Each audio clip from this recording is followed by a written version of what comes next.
What's up, guys? I'm Josh Mosiman. Welcome to This Week in MXA, episode number 158, presented by O'Neill Racing. Thank you guys for tuning into this video. Today, we are talking about the 2024 Yamaha YZ250F. Now, you guys might know, if you watched our 254-stroke shootout video for 2024, we talked highly about the chassis on this bike. This bike was all new chassis, all new frame, all new bodywork to match the YZ450F. The only thing that didn't change on this bike was the engine. Very minor changes, I should say. The cam chain was made a little bit beefier to be a little more strong for durability, and the airbox was changed to add a little more mid and top end RPM power for 2024. Unfortunately, we complained about that a lot.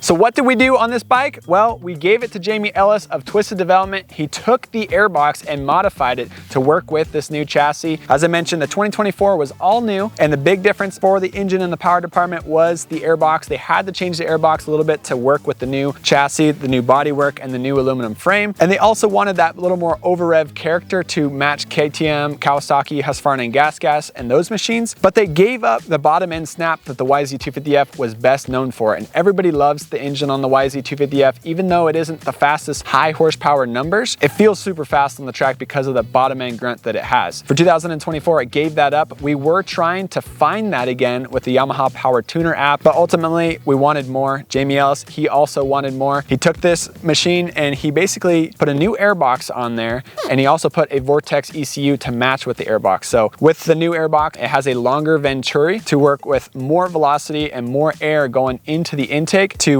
get that better snap coming out of corners and snap off the initial crack of the throttle. And because he's forcing more air into the engine, he needed to remap the bike. He tried messing with the Yamaha Power Tuner app. They give you limited parameters on the Yamaha Power Tuner app because they don't want you to blow up your bike. With the Vortex ECU, obviously the parameters are wide open, and a guy like Jamie Ellis, he knows the Vortex like the back of his hand. So he put together a kit basically with the airbox and with the ECU, and also with a connector that goes into the throttle body to work with this airbox. Basically, today's day one of testing. He's been testing it on the dyno. He loves the results that it had on the dyno. Basically, he thinks that it brought the new engine right back to where the 2023 was great. Also, Yamaha was nice enough to bring a bone stock YZ250F for us to compare with this model. And because of that, we wanted to test suspension as well. So AHM, Brandon over there took care of us, got the suspension dialed in on this bike. We're gonna be testing suspension and the airbox today and comparing it back to back with the stock YZ250F. Let's get to it.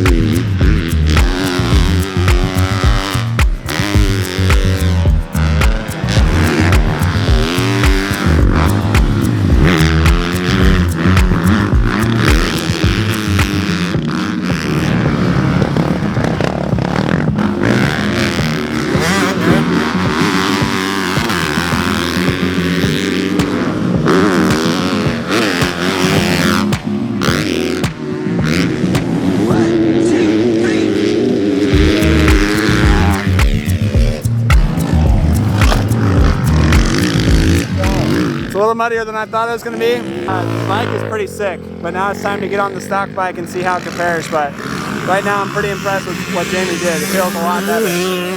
All right, well, as you can tell, this bike is toasted after the first moto. It's actually really good conditions though. There's just a few muddy spots on the track. Honestly, I was super impressed. First impression off of the new airbox that Jamie added on here. No lull, no lag, no kind of bog on the bottom end. So now it's time to jump on the new YZ250F, see how that compares to this one.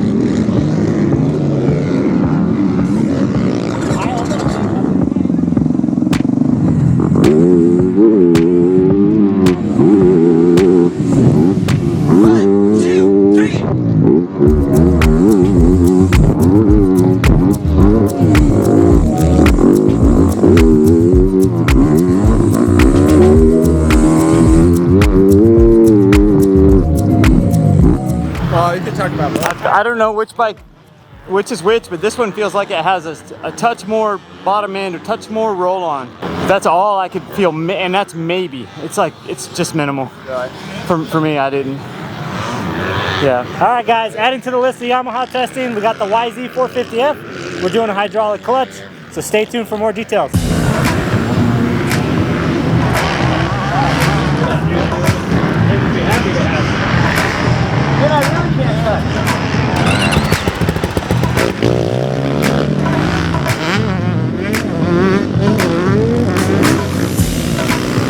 testing the cable clutch versus the hydraulic clutch, and man, it's kind of they're good. They're both really good. So we're gonna test. We're getting some more time on it and see if we can find any wrinkles. YZ450S testing continues. Hydraulic clutch versus cable clutch. Cable clutch for me is a little more on-off. This has a little broader window, kind of modulates the power better for me at the rear wheel.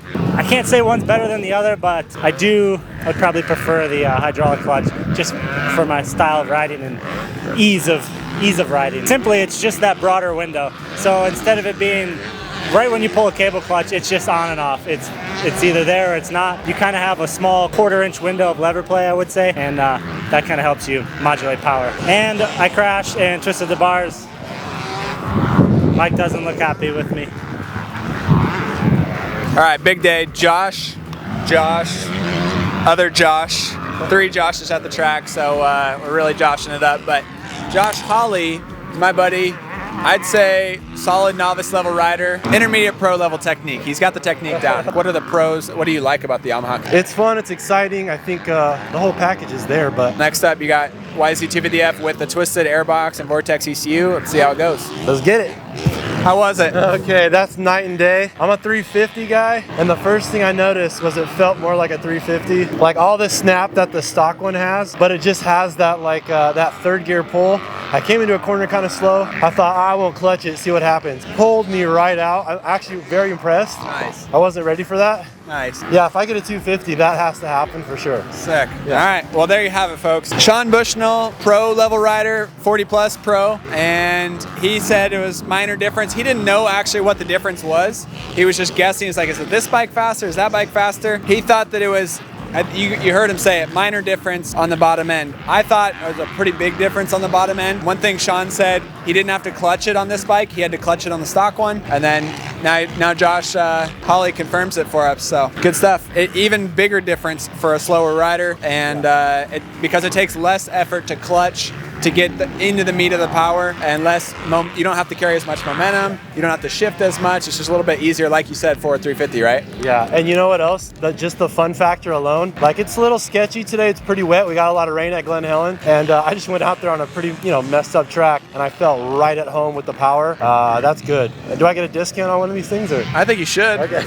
All right, guys, a good day of Yamaha action from MXA at Glen Helen. It was a little close to almost having to cancel today because of all the rain we had, but we made the most of it. Honestly, these conditions are perfect for training in and getting some rut practice in. Good times. Yamaha 250 testing, that's the main portion of my day. I was focused on that. Yamaha was nice enough to bring the stock bike versus the twisted bike.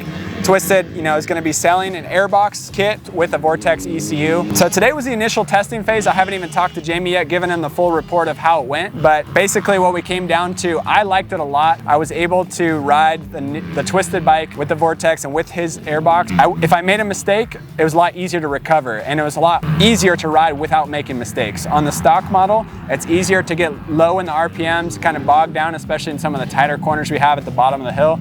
So that was a huge 2 thumbs up for me. But Josh and Shawn, they were riding our YZ450 for the majority of the day, testing the hydraulic clutch versus cable clutch.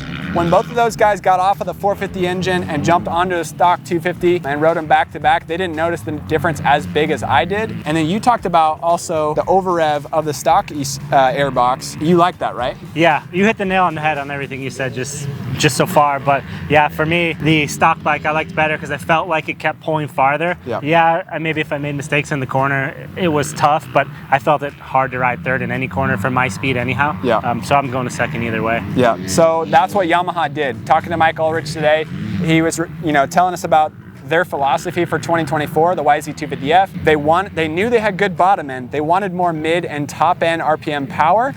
They found it with that new airbox. I complained about it. A lot of us complained about it.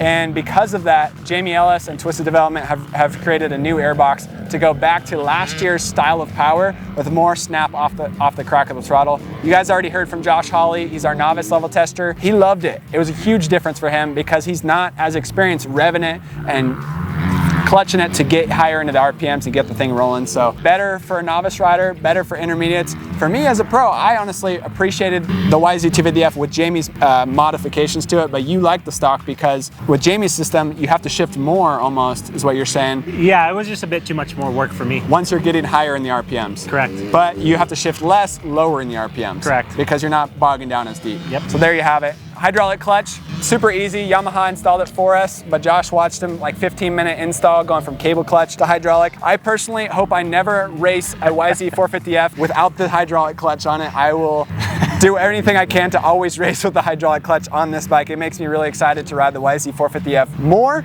because of the hydraulic clutch. Big difference for me. You said it already, more broad power, not such a hard hit. Yep. YZ450F, we already talk about wheeling, having insane traction off the rear wheel. This is our 450 shootout winner. I chose it as our winner. A couple of our other guys didn't. You didn't. You picked I did not. You like the KTM more. KTM, yep. But the hydraulic clutch definitely helped us out. You agree? Yeah, it was more home for me. Yeah. You know, help modulate the power. That little 1/4-inch pull instead of the on-off feeling of the cable. I love this. Yeah. You know, easier to manage rear wheel power. Awesome. So good times. If you're a cable clutch guy, it might take some time to get used to this, but if you're used to a KTM, you know exactly the benefits of having a hydraulic clutch. So good times. Tested 2 cool products, Twisted Development, Yamaha. This is a GYTR part that you can buy through Yamaha. Yamaha sells a Brembo clutch kit. You can buy it through them. I don't know the price off the top of my head. Maybe Trevor can add that in. Thank you guys for watching this video. Merry Christmas. Happy New Year. Shout out Yamaha for coming to help us out. Thanks Mike Ulrich and Stephen Tokarski. He's zooming in again. There he goes. He wants something again. So the AHM suspension, a lot more hold up. I really appreciated it on the YZ250F. Woo! Good thing we got this factory style shock. I appreciated the AHM suspension a lot, and the MX Tech suspension on this 450. National Shock's holding up with 3 guys on the bike right now. And honestly, it was a pleasant surprise on the track. Felt pretty comfortable. So more testing to go on both sets of suspension, 250, 450, all that good stuff.